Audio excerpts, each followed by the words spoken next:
everybody. As you know, finals are now over, which means I am now free to teach you about symbols. Symbols.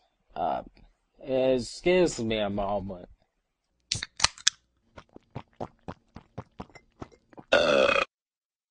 Much better. Okay. So today we're going to be talking about symbols and a variety of other things. So to get started up, are those subtitles? No, we don't need subtitles anymore. Thank you. No, please go away. Shoo, go away. Thank you. Okay.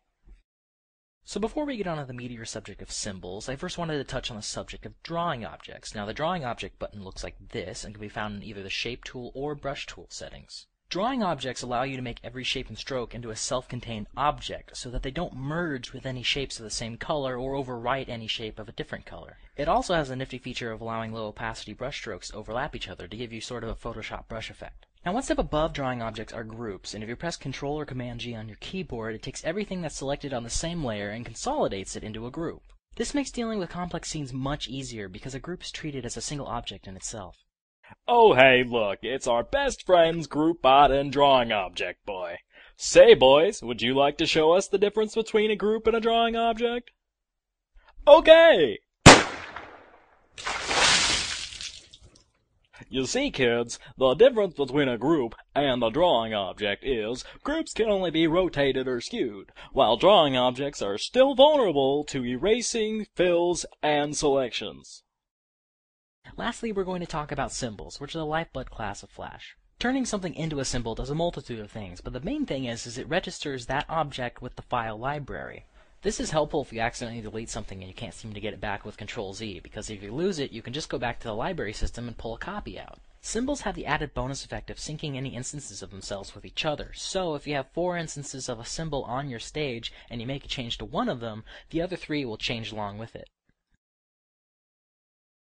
There are 3 different kinds of symbols you can make, which are movie clips, graphics, and buttons. Now, I've made 3 little characters here, just to illustrate my point. So I'm going to load up this little animation here, and as you can see, the guy on the left is waving, but the girl in the middle isn't.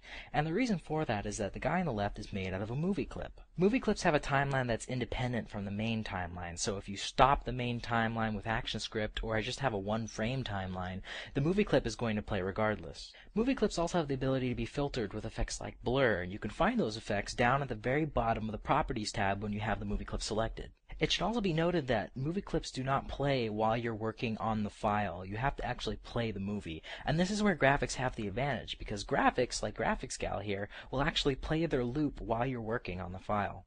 But at the same time, graphics are also dependent on the main timeline, so if the main timeline stops, so does the graphic nested animation.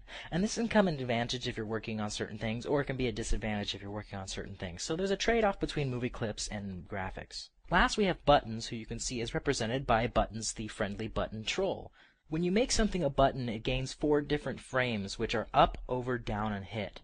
Now these represent the 4 interaction stages of a button, up being when nothing is touching the button, over being when you're hovering your mouse over the button, down when you've clicked down on the button, and hit with the frame after you've clicked on the button. So, if we decide to interact with our little button troll here, we should see this.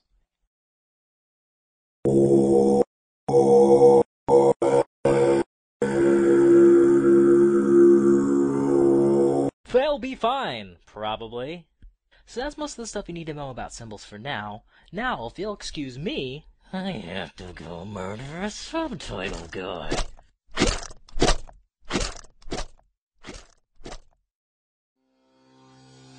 Ow!